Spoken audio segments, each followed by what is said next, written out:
வணக்கம். ஜெயா பிளஸ் செய்திகளுக்காக கார்த்திகா பிரகாஷ். விரிவான செய்திகளை பார்ப்பதற்கு முன்னதாக தலைப்புச் செய்திகளை பார்க்கலாம்.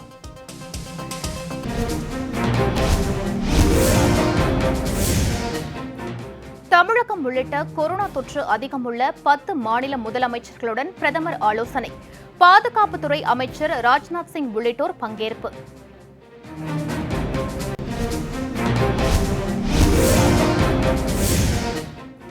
கொரோனாவை தடுக்க ஒவ்வொரு மாநிலமும் போராடி வருகிறது. பிரதமர் நரேந்திர மோடி பேச்சு.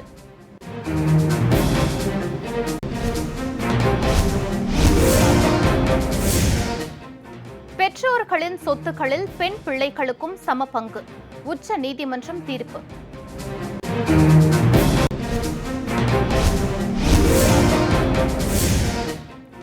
வரும் டிசம்பர் மாதம் வரை பள்ளி கல்லூரிகள் திறக்க வாய்ப்பில்லை. மத்திய அரசின் உயர்கல்வித்துறை செயலர் தகவல்.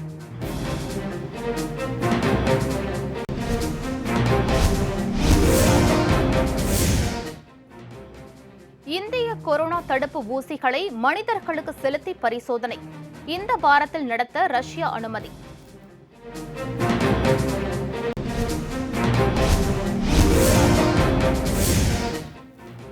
ஜம்மு காஷ்மீரில் 4G சேவைக்கு விதிக்கப்பட்டிருந்த தடை ஆகஸ்ட் 15க்கு பிறகு நீக்கம்.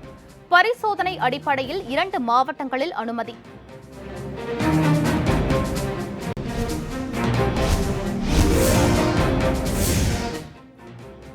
வாடகை வீடு கிடைக்க தடையாக இருந்த மூதாட்டியை குடும்பத்தினரை எரித்து கொலை செய்த சம்பவம். மதுரையில் நிகழ்ந்த கொடூர செயல்.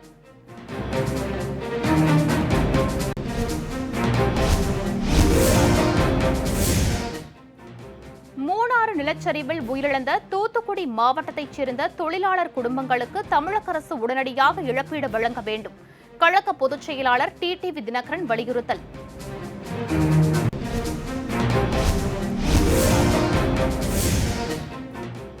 தங்கம் விலை 3வது நாளாக சரிவு. சவரனுக்கு 408 ரூபாய் குறைந்தது.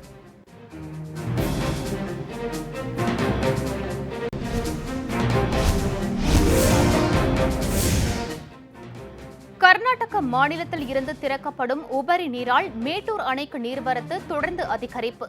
அணையின் நீர்மட்டம் 100 அடியை நெருங்குகிறது.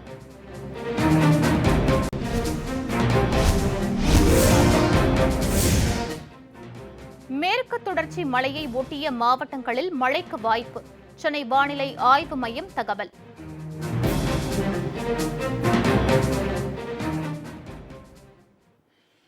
இனி விரிவான செய்திகள். பெற்றோர்களின் சொத்துக்களில் மகள்களுக்கும் சம பங்கு உள்ளதாக உச்சநீதிமன்றம் தெரிவித்துள்ளது. பெற்றோரின் சொத்துக்களில் மகன்களைப் போல மகள்களுக்கும் சம உரிமை அளிக்கும் வகையில் சட்ட திருத்தம் கொண்டு வரப்பட்டது. ஆனால் 2005ஆம் ஆண்டு சட்ட திருத்தம் கொண்டு வருவதற்கு முன்பு தந்தை உயிரிழந்த நிலையில் அந்த சொத்துக்களில் மகள்களுக்கும் சம பங்கு வழங்குவது தொடர்பான வழக்கு ஒன்று டெல்லி உயர்நீதிமன்றத்தில் நடைபெற்றது. இதில் மாறுபட்ட தீர்ப்பை டெல்லி உயர்நீதிமன்றம் வழங்கியிருந்தது. இந்த தீர்ப்பை எதிர்த்து உச்ச நீதிமன்றத்தில் மேல்முறையீட்டு வழக்கு தொடரப்பட்டிருந்தது. இதனை விசாரித்த உச்சநீதிமன்றம் பெற்றோரின் சொத்துக்களில் மகன்களைப் போன்றே மகள்களுக்கும் சம பங்கு பெற அனைத்து உரிமையும் உள்ளது என இன்று உத்தரவிட்டுள்ளது. 2005ஆம் ஆண்டு சட்ட திருத்தம் கொண்டுவரும் முன்னரே தந்தை உயிரிழந்திருந்தாலும் இது பொருந்தும் என அருண் மிஸ்ரா தலைமையிலான 3 நீதிபதிகள் அடங்கிய அமர்வு உத்தரவிட்டுள்ளது.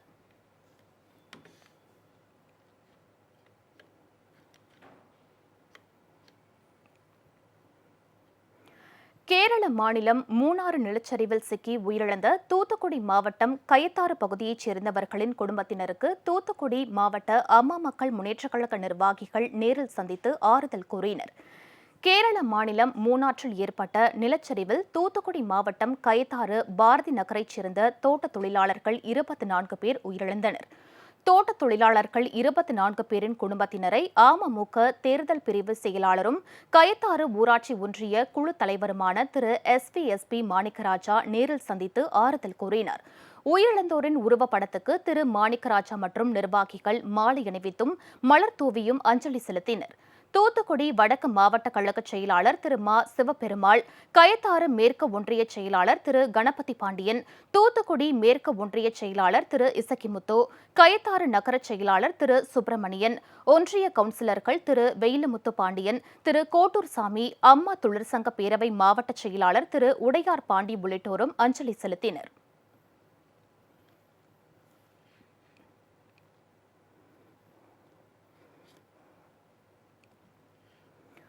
தமிழ்நாடு உட்பட கொரோனா அதிகம் பாதித்த 10 மாநில முதலமைச்சர்களுடன் பிரதமர் திரு நரேந்திர மோடி இன்று காணொலி காட்சி மூலம் ஆலோசனை மேற்கொண்டார். கொரோனா பரவலால் ஏற்பட்டுள்ள தாக்கம் குறித்து மாநில முதலமைச்சர்களுடன் பிரதமர் திரு நரேந்திர மோடி அவ்வப்போது ஆலோசனை மேற்கொண்டு வருகிறார். அந்த வகையில் கொரோனா அதிகம் பாதித்த மகாராஷ்டிரா, தமிழகம், ஆந்திரம், கர்நாடகம், டெல்லி, உத்தரப்பிரதேசம், மேற்கு வங்கம், தெலுங்கானா, குஜராத், பீகார் உட்பட 10 மாநில முதலமைச்சர்களுடன் பிரதமர் திரு நரேந்திர மோடி மீண்டும் இன்று காணொலி காட்சி மூலம் ஆலோசனை மேற்கொண்டார். இந்த கூட்டத்தில் பாதுகாப்பு அமைச்சர் திரு ராஜ்நாத் சிங், உத்தரப்பிரதேச மாநில முதலமைச்சர் திரு யோகி ஆதித்யநாத், மேற்கு வங்க முதலமைச்சர் செல்வி மமதா பானர்ஜி, பஞ்சாப் முதல்வர் திரு அமரீந்தர் சிங், தெலுங்கானா முதல்வர் திரு சந்திரசேகர ராவ், குஜராத் முதல்வர் திரு விஜய் ரூபானி, மத்திய பிரதேச முதலமைச்சர் திரு உத்தவ் தாக்கரே, பீகார் முதல்வர் திரு நிதிஷ்குமார் மற்றும் தமிழக முதலமைச்சர் பங்கேற்றனர். கொரோனா நோய் பரவலை தடுக்க மாநில அரசுகள் எடுத்துள்ள நடவடிக்கைகள் குறித்தும் வருங்காலத்தில் எடுக்க வேண்டிய நடவடிக்கைகள் பற்றியும் பிரதமர் கலந்துரையாடினார். இந்த கூட்டத்தில் கொரோனா தடுப்பு நடவடிக்கைக்காக தமிழகத்துக்கு 9,000 கோடி ரூபாய் சிறப்பு நிதி தேவைப்படுவதாக தமிழக அரசு சார்பில் வலியுறுத்தப்பட்டது. கொரோனா PCR சோதனைக்காக 50% தொகையை PM கேர் நிதியில் இருந்து வழங்க வேண்டும் எனவும் கோரிக்கை விடுக்கப்பட்டுள்ளது. நவம்பர் மாதம் வரை நியாய விலைக் கடைகளில் ஏழை எளிய மக்களுக்கு வழங்க 55,637 மெட்ரிக் டன் துவரம் பருப்பை தமிழகத்துக்கு ஒதுக்க வேண்டும் என்றும் வலியுறுத்தப்பட்டுள்ளது.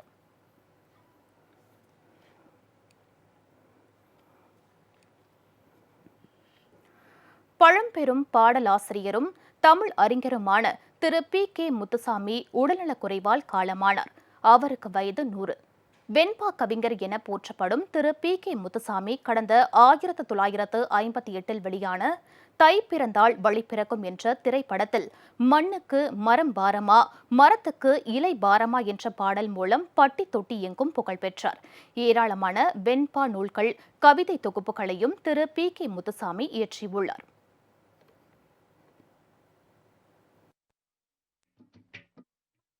மரம் பாரமா, மரத்துக்கு இலை பாரமா, கொடிக்கு காய் பாரமா, பெற்றெடுத்த குழந்தை தாய்க்கு பாரமா. திரு P.K. முத்துசாமி வறுமையில் வாடுவதை அறிந்து மாண்புமிகு அம்மா கடந்த 2015ஆம் ஆண்டு அக்டோபர் மாதம் 5 லட்சம் ரூபாய் வழங்கி உதவினார்.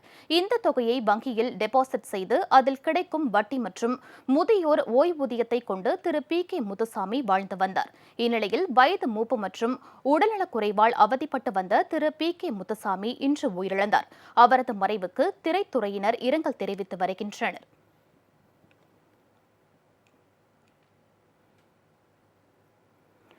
மூணாறு நிலச்சரிவில் சிக்கி மண்ணுக்குள் புதைந்த மேலும் ஒருவர் சடலம் மீட்கப்பட்டதை அடுத்து பலி எண்ணிக்கை 50ஆக அதிகரித்துள்ளது. மூணாறு அருகே பெட்டிமுடி என்ற இடத்தில் ஏற்பட்ட நிலச்சரிவில் சிக்கி 80க்கும் மேற்பட்ட தமிழக தோட்ட தொழிலாளர்கள் மண்ணுக்குள் புதைந்தனர். இவர்களில் 12 பேர் உயிருடன் மீட்கப்பட்டனர். நிலச்சரிவில் சிக்கி உயிரிழந்தவர்களில் நேற்று முன்தினம் வரை 43 உடல்கள் மீட்கப்பட்டன. மீட்பு பணி தொடர்ந்து நடைபெற்று வரும் நிலையில் நேற்று 6 உடல்கள் மீட்கப்பட்டன. அழுகிய நிலையில் இருந்ததால் உடல்களை அடையாளம் காண முடியவில்லை. 5வது நாளாக இன்றும் மீட்பு பணி தொடர்ந்து நடைபெற்று வந்த நிலையில் மண்ணுக்குள் புதைந்த மேலும் ஒருவர் சடலம் மீட்கப்பட்டுள்ளது. இதன் மூலம் நிலச்சரிவில் சிக்கி உயிரிழந்தவர்களின் எண்ணிக்கை 50ஆக அதிகரித்துள்ளது. தொடர்ந்து மீட்பு பணிகள் நடைபெற்று வருகின்றன.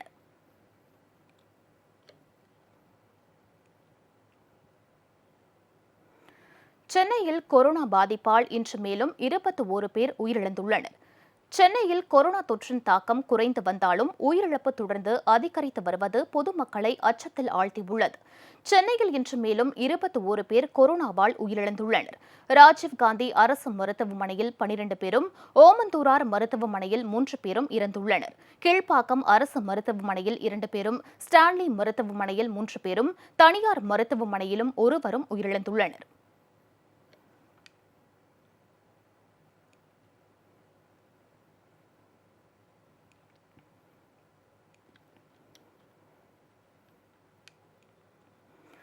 ராஜஸ்தான் அரசை கவிழ்க்க நினைத்த பாஜகவின் திட்டம் தகர்ந்து விட்டதாக முதலமைச்சர் திரு அசோக் கெலாட் குறிப்பிட்டுள்ளார்.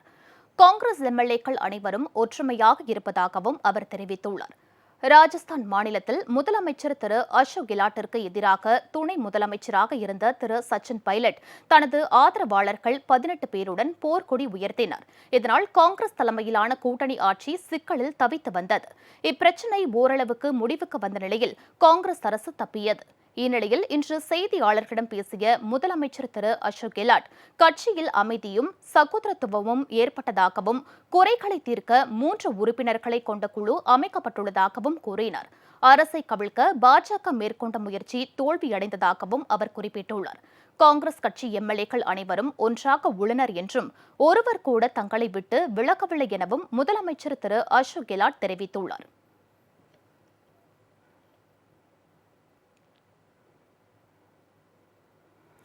கொரோனா தொற்றால் பாதிக்கப்பட்ட சுகாதார ஊழியர்கள் தனிமைப்படுத்தப்படும் காலத்தை பணிக்காலமாக கணக்கிட வேண்டும் என மாநிலங்களுக்கு மத்திய அரசு அறிவுறுத்தியுள்ளது. நாடு முழுவதும் டாக்டர்கள், செவிலியர்கள் உள்ளிட்ட சுகாதார ஊழியர்கள் கொரோனாவுக்கு எதிரான போரில் முன்னின்று களப்பணியாற்றி வருகின்றனர்.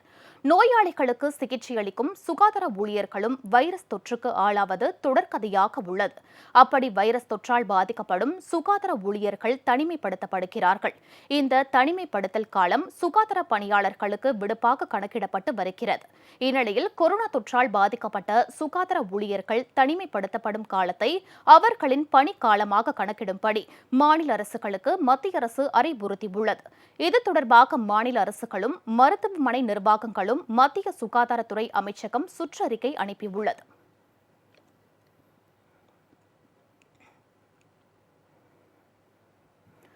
கேரள விமான விபத்தில் சிக்கிய பயணிகளின் உறவினர்கள் தொடர்பு கொள்வதற்கான உதவி எண்களை ஏர் இந்தியா எக்ஸ்பிரஸ் நிறுவனம் அறிவித்துள்ளது. வந்தே பாரத் திட்டத்தின் கீழ் கடந்த வெள்ளிக்கிழமை துபாயில் இருந்து 185 இந்தியர்களுடன் கேரள மாநிலம் கோழிக்கோடு வந்த ஏர் இந்தியா விமானம் கரிப்பூர் சர்வதேச விமான நிலையத்தில் தர இறங்கிய போது விபத்துக்குள்ளானது. 35 அடி பள்ளத்தில் விழுந்த விமானம் இரண்டாக உடைந்தது. இந்த கோர விபத்தில் விமானி உட்பட 19 பேர் பலியானார்கள். 100க்கும் மேற்பட்ட பயணிகள் படுகாயத்துடன் மீட்கப்பட்டனர். இந்நிலையில் கேரள விமான விபத்தில் சிக்கிய பயணிகளின் உறவினர்கள் தொடர்பு கொள்வதற்கான உதவி எண்களை ஏர் இந்தியா எக்ஸ்பிரஸ் நிறுவனம் அறிவித்துள்ளது. 0482719321 048327193118 048327194993 என்ற எண்களில் கோழிக்கோடு சர்வதேச விமான நிலையத்துடன் தொடர்பு கொண்டு விவரங்களை பெற முடியும் என ஏர் இந்தியா எக்ஸ்பிரஸ் நிறுவனம் தெரிவித்துள்ளது. சென்னையில் ஆபரண தங்கத்தின் விலை இன்று மீண்டும் சரிந்தது. ஒரு சவரன் ஆபரண தங்கம் 408 ரூபாய் குறைந்து 42,512 ரூபாய்க்கு விற்பனையாகிறது. சென்னையில் கடந்த சில வாரங்களாக உயர்ந்து வந்த ஆபரண தங்கத்தின் விலை 43,000 கடந்து புதிய உச்சத்தை தொட்டது. நீண்ட இடைவெளிக்கு பிறகு கடந்த 3 தினங்களாக தங்கம் விலையில் சரிவு ஏற்பட்டுள்ளது. தங்கம் சவரனுக்கு 408 ரூபாய் குறைந்து 42,512 ரூபாய்க்கு விற்பனையாகிறது. 1 கிராம் ஆபரண தங்கம் 51 ரூபாய் குறைந்து 5,314 ரூபாய்க்கு விற்பனையாகிறது. வெள்ளியின் விலை கிராமுக்கு 1 ரூபாய் 50 காசுகள் உயர்ந்து 84 ரூபாய் 90 காசுகளுக்கும் 1 கிலோ 84,900 ரூபாய்க்கும் விற்பனையாகிறது.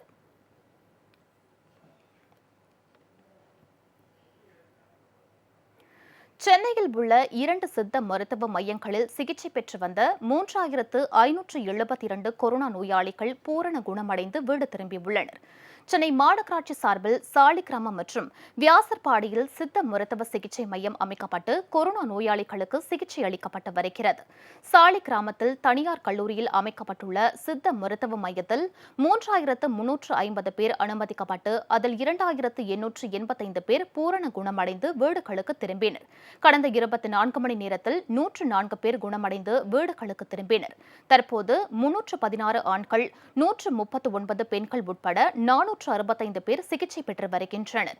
இதேபோல் வியாசர்பாடியில் உள்ள டாக்டர் அம்பேத்கர் அரசு கலைக்கல்லூரியில் அமைக்கப்பட்டுள்ள சித்த மருத்துவ சிகிச்சை மையத்தில் 890 கொரோனா நோயாளிகள் அனுமதிக்கப்பட்டு அதில் 687 பேர் பூரண குணமடைந்து வீடுகளுக்கு திரும்பியுள்ளனர்.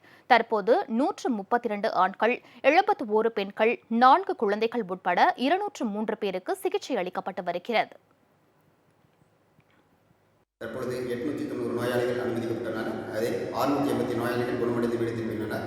தற்பொழுது 203 நோயாளிகள் தங்கி சிகிச்சை பெற்று வருகின்றனர். இங்கு அனைவருக்கும் 3 வேளை மூலிகை சார்ந்த உணவுகள் மற்றும் கபசுர குடிநீர், ஆடத்தொடை குடிநீர், நொச்சி குடிநீர் போன்றவை கொடுக்கப்பட்டு வருகிறது. இங்கு கொரோனா நோயாளிகள் மன அழுத்தத்தை போக்க காலை வழி சித்தர் யோகாசனம், சித்தர் திருமூலர் பிராணாயாமம், சித்தர் வர்மம், சித்தர் முத்திரை, சித்தர் மனநல பயிற்சி போன்ற பயிற்சிகள் மருத்துவரின் ஆலோசனைப்படியும் அறிவுறுத்தலின்படியும் கொடுக்கப்பட்டு வருகிறது. இங்கு கொரோனா நோயாளிகள் எல்லோரும் நலமாக உள்ளனர்.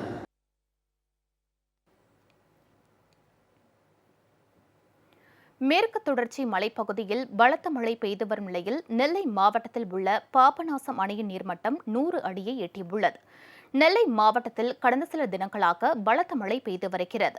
மேற்கு தொடர்ச்சி மலைப்பகுதியில் பெய்து வரும் பலத்த மழையினால் அணைகளுக்கு நீர்வரத்து அதிகரித்துள்ளது.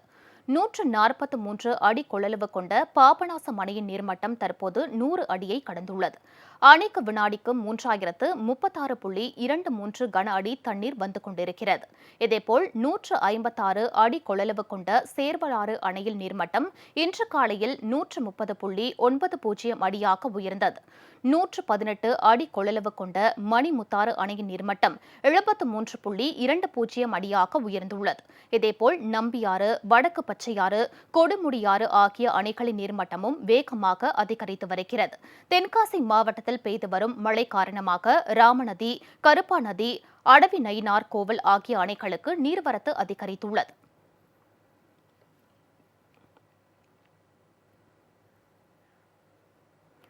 மீரா மிதுன் சர்ச்சை தொடர்பாக இயக்குநர் திரு பாரதி ராஜா வெளியிட்ட அறிக்கைக்கு நடிகர் திரு சூர்யா நன்றி தெரிவித்துள்ளார். நடிகர்கள் விஜய், சூர்யாவை பற்றி தவறாக பேசி வரும் நடிகை மீரா மிதுனுக்கு இயக்குநர் திரு பாரதி ராஜா கண்டனம் தெரிவித்தார்.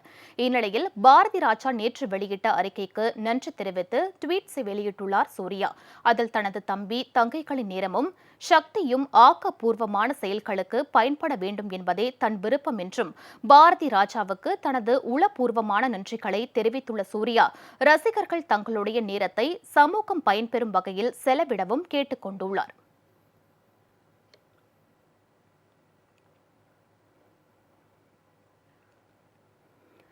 வாடகை வீடு கிடைக்க தடையாக இருந்த மூதாட்டியை குடும்பத்தினரை எரித்து கொன்ற சம்பவம் மதுரையில் நிகழ்ந்துள்ளது.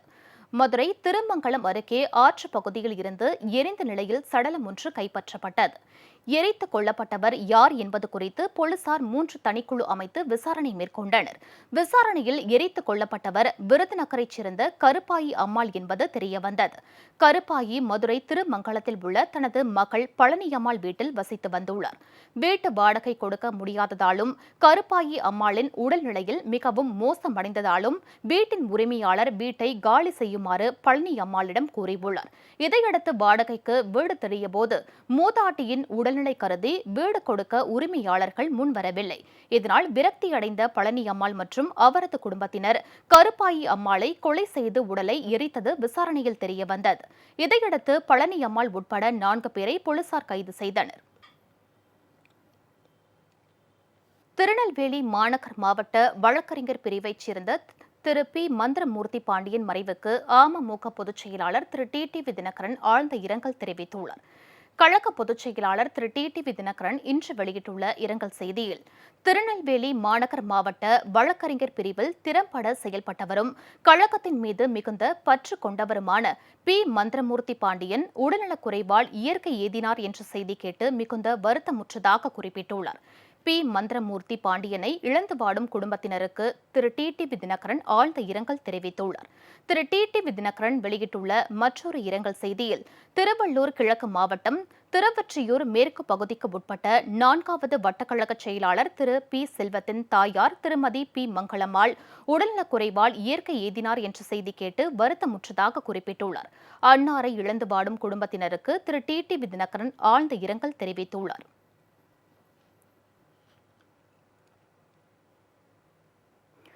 நீலகிரி மாவட்டம் குன்னூர் அருகே பாறைகள் விழுந்து சாலையில் பிளவு ஏற்பட்டுள்ளதால் போக்குவரத்து நிறுத்தப்பட்டுள்ளது. நீலகிரி மாவட்டத்தில் கடந்த ஒரு வாரத்திற்கும் மேலாக மழை பெய்து வருவதால் உதகை, கூடலூர் உள்ளிட்ட பகுதிகளில் நிலச்சரிவு ஏற்பட்டதுடன் மரங்கள் முறிந்து சாலையில் விழுந்ததால் போக்குவரத்து பாதிக்கப்பட்டுள்ளது. இந்நிலையில் குன்னூர் டால்பின் நோஸ் மற்றும் பழங்குடியினர் கிராமங்களுக்கு செல்லும் சாலையில் பாறைகள் விழுந்து சாலை இரண்டாக பிளந்ததால் போக்குவரத்து முற்றிலும் நிறுத்தப்பட்டது. இதுகுறித்து தகவல் அறிந்த நெடுஞ்சாலைத்துறை அதிகாரிகள் சம்பவ இடத்தில் ஆய்வு செய்து வருகின்றனர்.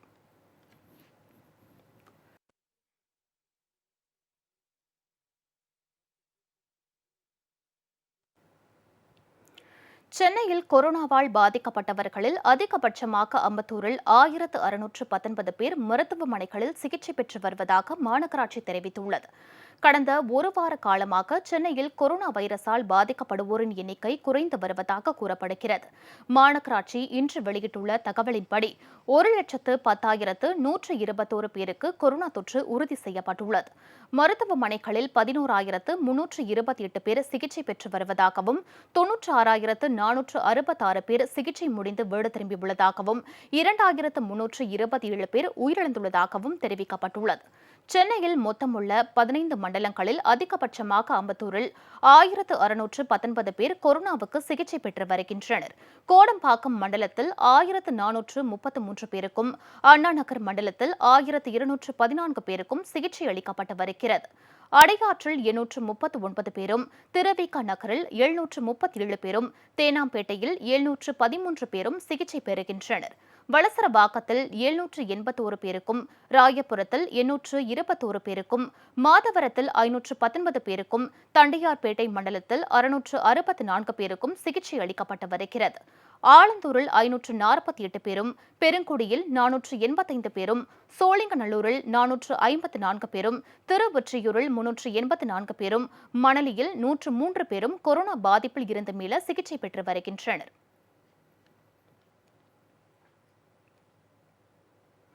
தமிழகத்தில் மேற்கு தொடர்ச்சி மலையை ஒட்டிய மாவட்டங்களில் ஓரிரு இடங்களில் மழைக்கு வாய்ப்புள்ளதாக சென்னை வானிலை ஆய்வு மையம் தெரிவித்துள்ளது.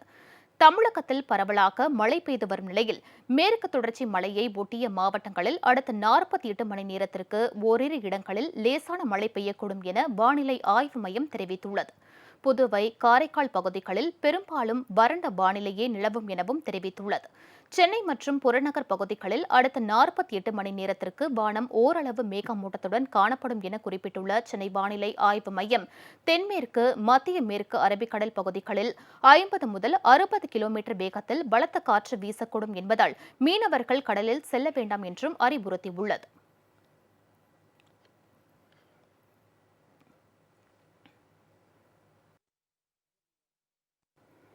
இனி வரும் நிகழ்வுகள் சிலவற்றை வேகச் செய்திகளாக தற்போது காண்போம். ஊரடங்கை மீறியதாக தமிழகம் முழுவதும் 9,57,743 பேரை போலீசார் கைது செய்து ஜாமீனில் விடுவித்துள்ளனர். ஊரடங்கு உத்தரவு அமலுக்கு வந்த 139 நாட்களில் தமிழக காவல்துறையின் தடையை மீறியதாக 6,77,629 வாகனங்கள் பறிமுதல் செய்யப்பட்டுள்ளன.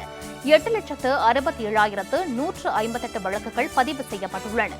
ஊரடங்கை மீறியவர்களிடம் இருந்து 20,15,79,543 ரூபாய் அபராதமாக வசூலிக்கப்பட்டுள்ளதாக தமிழக காவல்துறை தெரிவித்துள்ளது.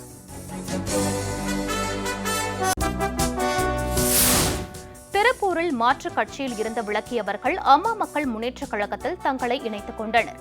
திருப்பூர் புறநகர் மாவட்ட அம்மா மக்கள் முன்னேற்றக் கழக ஊராட்சி செயலாளர்கள் ஆலோசனைக் கூட்டம் உடுமலை கிழக்கு ஒன்றிய கனகம்பாளையம் ஊராட்சியில் நடைபெற்றது. மாற்றுக் கட்சிகளில் இருந்து விலகிய 20க்கும் மேற்பட்டோர் மண்டல பொறுப்பாளரும் திருப்பூர் புறநகர் மாவட்ட செயலாளருமான திரு சண்முகவேலு முன்னிலையில் கழகத்தில் இணைந்தனர். இந்நிகழ்வில் உடுமலை கிழக்கு ஒன்றிய செயலாளர் திரு ரவிச்சந்திரன், உடுமலை நகர செயலாளர் திரு பாஸ்கரன், புறநகர் மாவட்ட தகவல் தொழில்நுட்பத்துறை மாவட்ட செயலாளர் திரு சிவக்குமார் உட்பட பலர் கலந்து கொண்டனர். செங்கல்பட்டு மாவட்டத்தில் இன்று புதிதாக 450 பேருக்கு கொரோனா தொற்று உறுதி செய்யப்பட்டுள்ளது.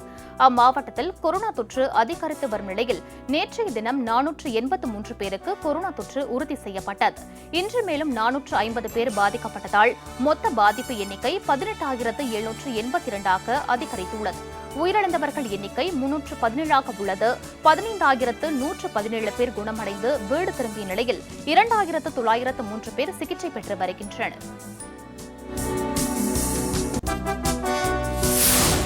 மதுரை தற்காலிக காய்கறி சந்தையில் புறநகர் காவல் நிலையத்தை மாவட்ட கண்காணிப்பாளர் திரு சுஜித்குமார் திறந்து வைத்தார். மதுரை பறவை காய்கறி சந்தை கொரோனா தொற்று பரவல் காரணமாக திருமங்கலத்தில் அமைந்துள்ள உச்சப்பட்டி துணைக்கோள் நகரத்தில் இடமாற்றம் செய்யப்பட்டது.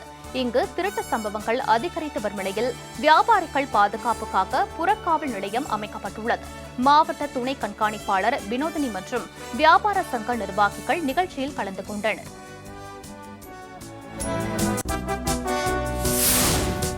காஷ்மீரில் 4G இணைய சேவைக்கு விதிக்கப்பட்டுள்ள தடை பரிசோதனை முயற்சியாக ஆகஸ்ட் 15ஆம் தேதிக்கு பின்னர் நீக்கப்படும் என மத்திய அரசு தெரிவித்துள்ளது. ஜம்மு காஷ்மீரில் அதிவேக இணைய சேவைக்கு விதிக்கப்பட்டுள்ள தடையை நீக்க கோரி தொடரப்பட்ட மனு உச்சநீதிமன்றத்தில் நடைபெற்று வருகிறது.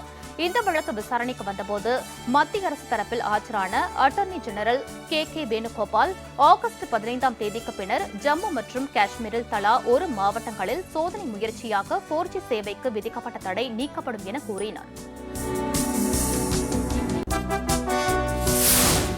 சென்னை வண்ணாரப்பேட்டையில் கஞ்சா விற்பனையில் ஈடுபட்ட 4 பேர் கைது செய்யப்பட்டனர். வண்ணாரப்பேட்டையில் கஞ்சா புழக்கம் அதிகம் இருப்பதாக தொடர்ந்து புகார்கள் வந்ததால் தனிப்படை போலீசார் விசாரணை மேற்கொண்டனர். அப்போது மூலக்கொத்தளம் பகுதியில் கஞ்சா விற்பனையில் ஈடுபட்ட 4 பேரை கையும் களவுமாக பிடித்த போலீசார் 3 கிலோ கஞ்சா மற்றும் 1,11,000 ரூபாய் பணத்தை பறிமுதல் செய்தனர். கைது செய்யப்பட்டு 4 பேரும் நீதிமன்ற உத்தரவுப்படி புழல் சிறையில் அடைக்கப்பட்டனர். ராமநாதபுரம் மாவட்டம் முதுகுளத்தூர் அருகே கொண்டாடப்பட்ட மீன்பிடி திருவிழாவை பொதுமக்கள் ஆர்வத்துடன் கண்டு ரசித்தனர். முதுகுளத்தூர் அருகே உள்ள நல்லூர் கிராமத்தில் ஆண்டுதோறும் மீன்பிடி திருவிழா கொண்டாடப்படுவது வழக்கம். அதன்படி இந்த ஆண்டும் மீன்பிடி திருவிழா நடத்தப்பட்டது. ஆனால் கொரோனா பரவல் காரணமாக 25 பேர் மட்டும் குளத்தில் இறங்கி சமூக இடைவெளியை பின்பற்றியபடி மீன்களை பிடித்து மகிழ்ந்தனர். மீன்பிடி திருவிழாவில் பிடிக்கப்பட்ட 500 கிலோ மீன் ஊர் மக்கள் அனைவருக்கும் பகிர்ந்து கொடுக்கப்பட்டது.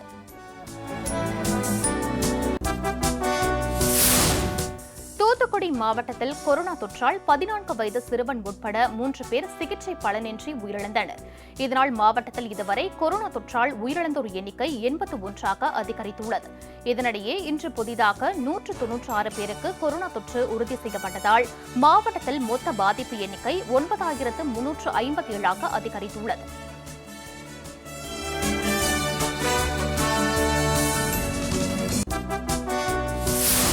சென்னை திருவொற்றியூரில் இருசக்கர வாகன திருட்டில் ஈடுபட்டவர்களை கண்காணிப்பு கேமராவில் பதிவான காட்சிகளை வைத்து போலீசார் கைது செய்தனர். திருவொற்றியூர், திருநகர் மற்றும் கணக்கர் தெரு பகுதிகளில் இருசக்கர வாகனங்கள் காணாமல் போனதாக திருவொற்றியூர் காவல் நிலையத்தில் வாகன உரிமையாளர்கள் புகார் அளித்திருந்தனர். சிசிடிவி பதிவுகளை போலீசார் ஆய்வு செய்ததில் 2 இளைஞர்கள் இருசக்கர வாகனங்களை இரவு நேரங்களில் திருடி சென்றது தெரியவந்தது. இதையடுத்து பெரம்பூர் பகுதியில் பதுங்கியிருந்த கண்ணன் மற்றும் பரத் ஆகிய இருவரையும் குற்றப்பிரிவு போலீசார் கைது செய்தனர். மேலும் அவர்களிடம் இருந்து இருசக்கர வாகனங்களும் பறிமுதல் செய்யப்பட்டன.